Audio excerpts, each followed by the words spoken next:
আসসালামু আলাইকুম। চাকরির পরীক্ষার প্রস্তুতির জন্য পিএসসির প্রশ্ন প্যাটার্ন বোঝা অতি গুরুত্বপূর্ণ। গত জুলাই 2026 অনুষ্ঠিত পিএসসি কর্তৃক নেওয়া একটি প্রশ্নপত্রের নির্বাচিত 35টি প্রশ্ন ব্যাখ্যা বিশ্লেষণ সহ সমাধান করব। সমাধানে এসআর স্টাডি কেয়ার। 1 নম্বর প্রশ্ন, what are the plants here water is. এখানে ওয়াটার কোন পার্টস অফ স্পিচ সেটা নির্ণয় করতে হবে। সাধারণত আমরা জানি ওয়াটার হচ্ছে ম্যাটেরিয়াল নাউন, কিন্তু এই বাক্যে ওয়াটারটা ম্যাটেরিয়াল নাউন হিসেবে বসেনি। এখানে হচ্ছে ওয়াটার দ্য প্ল্যান্টস, এখানে হচ্ছে ভার্ব হিসেবে বসছে। তো আমরা জানি ইম্পারেটিভ সেন্টেন্স ভার্ব দিয়ে শুরু হয়, এটা একটা ইম্পারেটিভ সেন্টেন্স। এর অর্থ হচ্ছে গাছগুলোতে পানি দাও, অর্থাৎ এই ওয়াটার শব্দ দ্বারা বোঝাচ্ছে হচ্ছে পানি দেওয়া। তো পানি দেওয়া বোঝানোর জন্য এই ওয়াটার হলো ভার্ব। তাহলে এখানে ওয়াটার শব্দটি হবে হচ্ছে verb. C number, verb. Dash is a good habit. যেহেতু এখানে ভার্ব আছে ইজ, তো ভার্বের আগে এখানে একটা সাবজেক্ট বসবে। তো এখানে রিড আছে, আমরা জানি রিড হচ্ছে ভার্ব। ভার্ব কখনো সাবজেক্ট পজিশনে বসতে পারে না, এটা হবে না। বিতে আছে রিডিং অ্যান্ড রাইটিং, এটা হতে পারতো, কিন্তু এখানে ইজ থাকার জন্য এটা হবে না। এখানে আর হলে এটা হতে পারতো, তাহলে এটাও হবে না। সিতে আছে টু রিড অ্যান্ড রাইট, এখানেও আমরা যদি আর দিতাম তাহলে এখানে হতো। অপশন ডিতে আছে হলো রিডিং। রিডিং হচ্ছে ভার্ব প্লাস আইএনজি, এখানে যদি আমরা বসিয়ে দেই ভার্ব প্লাস আইএনজি এখানে বসছে, reading is a good habit, এটা হলো জেরান্ট হিসেবে বসছে। আমরা জানি ভার্ব প্লাস আইএনজি যদি সাবজেক্ট পজিশনে বসে নাউন এবং ভার্বের কাজ করে তখন সেটা জেরান্ট হয়ে যায়, এবং জেরান্টের পরে ভার্বটি সবসময় সিঙ্গুলার হয়। তাহলে এখানে সঠিক অ্যান্সার হবে reading is a good habit, reading, D number. Bangla সাহিত্যে প্রথম ব্যঙ্গ উপন্যাস কোনটি? বাংলা সাহিত্যে প্রথম ব্যঙ্গাত্মক বা হাস্যরসাত্মক উপন্যাস হচ্ছে কল্পতরু, যেটি লিখেছেন ইন্দ্রনাথ বন্দ্যোপাধ্যায়, যেটি প্রথম প্রকাশিত হয় 1874 সালে। তাহলে প্রথম ব্যঙ্গ উপন্যাস হচ্ছে কল্পতরু, খ নম্বর। নিচের কোনটি বেশি স্থিতিস্থাপক? লোহা, ইস্পাত, রাবার কোনোটি নয়। আমরা মনে রাখব যে পদার্থ যত শক্ত বা কঠিন তার স্থিতিস্থাপকতা তত বেশি। তো এখানে আমরা দেখতে পাচ্ছি সবচেয়ে কঠিন পদার্থ হচ্ছে এখানে ইস্পাত, তাহলে ইস্পাতের স্থিতিস্থাপকতাও বেশি। তাহলে এখানে সবচেয়ে বেশি স্থিতিস্থাপক পদার্থ হবে হলো ইস্পাত, খ নম্বর। সার্বজনীন দ্রাবক বলা হয় কোনটিকে? সার্বজনীন দ্রাবক হচ্ছে যে দ্রাবক বেশি সংখ্যক পদার্থকে নিজের মধ্যে দ্রবীভূত করতে পারে, সেটাই হচ্ছে সার্বজনীন দ্রাবক। আর সার্বজনীন দ্রাবক হলো পানি, খ নম্বর, পানি। মেরাসমাস রোগ কাদের হয়? পর্যাপ্ত ক্যালোরি ও পুষ্টির অভাবজনিত রোগ হচ্ছে মেরাসমাস, যেটি সাধারণত শিশুদের ক্ষেত্রে বেশি হয়ে থাকে, তবে অন্যান্য বয়সীদের মধ্যেও হয়ে থাকে, তবে সবচেয়ে বেশি হয়ে থাকে শিশুদের। তাহলে এখানে ম্যারাসমাস রোগটি সবচেয়ে বেশি হয় হলো শিশুদের, ক নম্বর, শিশুদের। Bangladesh is dash largest delta in the world. তো এখানে এ, ওয়ান অফ, অনলি এবং দ্য। তো আমরা জানি এখানে লার্জেস্ট আসছে, অর্থাৎ এটা সুপারলেটিভ ডিগ্রি। তো সুপারলেটিভ ডিগ্রির আগে সবসময় দা বসে, তাহলে এখানে আমরা ডি নাম্বার সঠিক অ্যান্সার দেব, দ্য লার্জেস্ট। 8 নম্বর প্রশ্ন, fill in the blank with appropriate form of verb. The baby dash for milk now. এখানে যেহেতু নাও আছে, তা আমরা জানি নাও থাকলে হচ্ছে কন্টিনিউয়াস ফর্মে হবে। এখানে কন্টিনিউয়াস ফর্মের আছে হলো সিতে, অর্থাৎ is crying. The baby is crying for milk now. The black umbrella is mine. The underline word is a. এখানে ব্ল্যাক শব্দটি কোন পার্টস অফ স্পিচ? তো এখানে যেহেতু আর্টিকেল আছে দ্য, আর্টিকেলের পরে একটা শব্দ এবং আমব্রেলা হচ্ছে নাউন। তো সাধারণত আমরা জানি আর্টিকেল এবং হচ্ছে নাউনের মাঝখানে অ্যাডজেক্টিভ থাকে, সেই হিসেবে এটা অ্যাডজেক্টিভ। অথবা আমরা অর্থের দিক থেকে যদি চিন্তা করি, সেটা হচ্ছে দ্য ব্ল্যাক আমব্রেলা। এই আমব্রেলাটা নাউন, এটা কেমন আমব্রেলা? Black umbrella. অর্থাৎ নাউনের দোষ, গুণ, সংখ্যা, অবস্থা যেটা প্রকাশ করে সেটা হলো অ্যাডজেক্টিভ। তাহলে এখানে ব্ল্যাক শব্দটা হচ্ছে অ্যাডজেক্টিভ, এ নাম্বার, অ্যাডজেক্টিভ। কোন দেশটি বাংলাদেশের বৃহত্তম বাণিজ্যিক অংশীদার? বাংলাদেশের বর্তমান বৃহত্তম বাণিজ্যিক অংশীদার হচ্ছে চীন, এবং বাংলাদেশ সবচেয়ে বেশি আমদানি করে চীন থেকে। তাহলে এখানে অ্যান্সার হবে খ নম্বর, চীন। পানির ছোট ফোঁটা গোলাকৃতি হওয়ার কারণ কোনটি? তো পানির ছোট ছোট ফোঁটাগুলো গোলাকৃতি হওয়ার কারণ হচ্ছে পৃষ্ঠটান বা সারফেস টেনশন। তাহলে এখানে অ্যান্সার হবে ক নম্বর, পৃষ্ঠটান। জুলাই সনদ কবে স্বাক্ষরিত হয়? ঐতিহাসিক জুলাই জাতীয় সনদ 17 অক্টোবর 2025 সালে স্বাক্ষরিত হয়। তাহলে এখানে অ্যান্সার হবে গ নম্বর 17 অক্টোবর 2025। উইপো এর সদর দপ্তর কোথায় অবস্থিত? উইপো হচ্ছে ওয়ার্ল্ড ইন্টালেকচুয়াল প্রপার্টি অর্গানাইজেশন, বিশ্ব মেধা সম্পদ সংস্থা, যেটার সদর দপ্তর হচ্ছে সুইজারল্যান্ডের জেনেভায় অবস্থিত এবং উইপো প্রতিষ্ঠিত হয় 14 জুলাই 1967। তাহলে উইপো এর সদর দপ্তর হবে হলো সুইজারল্যান্ডের জেনেভা শহরে। অ্যান্টানিম অফ রেকলেস। রেকলেস শব্দের অ্যান্টানিম কি? রেকলেস শব্দের অর্থ হচ্ছে অসতর্ক, বেপরোয়া। এখানে অপশন এতে আছে হচ্ছে কেয়ারলেস, কেয়ারলেস হচ্ছে হলো অসাবধান। বিতে আছে হলো কশাস, কশাস হচ্ছে হলো সাবধান। সিতে আছে হলো থটলেস, থটলেস হচ্ছে হলো চিন্তাহীন। ডিতে আছে হচ্ছে ইরেসপন্সিবল, দায়িত্বজ্ঞানহীন। তাহলে আমরা দেখতে পাচ্ছি রেকলেস হচ্ছে অসতর্ক বা বেপরোয়া, এর অ্যান্টানিম হবে হচ্ছে কশাস, সতর্ক, বা হচ্ছে সাবধান। তাহলে অ্যান্সার হবে কশাস, বি নাম্বার।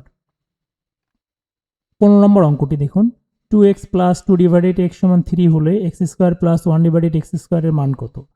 তো এখানে আমরা যেহেতু এখানে দেখতে পাচ্ছি x square plus 1 divided x square, তাহলে এখানে এ স্কোয়ার প্লাস বি স্কোয়ারের সূত্র আছে।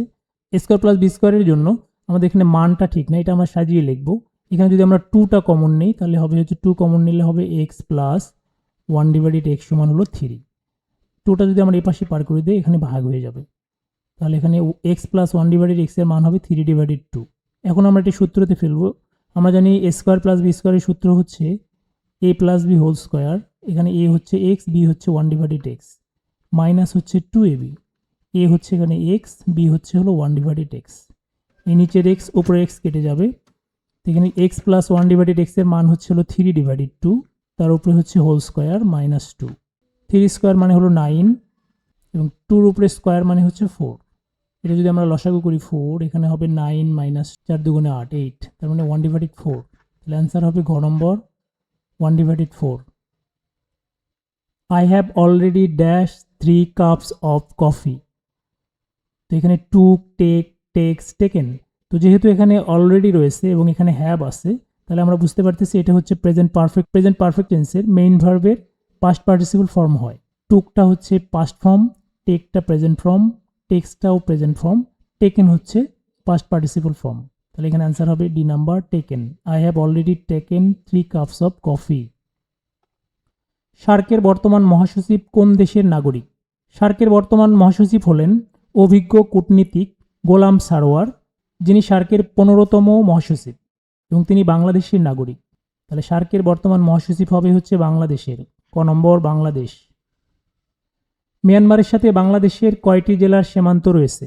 আমরা জানি বাংলাদেশের সীমান্তবর্তী মোট জেলা হলো 32টি, যার ভিতরে ভারতের সাথে হলো 30টি এবং মিয়ানমারের সাথে রয়েছে 3টি, এবং একটি জেলা হচ্ছে ভারত এবং মিয়ানমার উভয়ের সাথে রয়েছে, সেটা হচ্ছে রাঙ্গামাটি।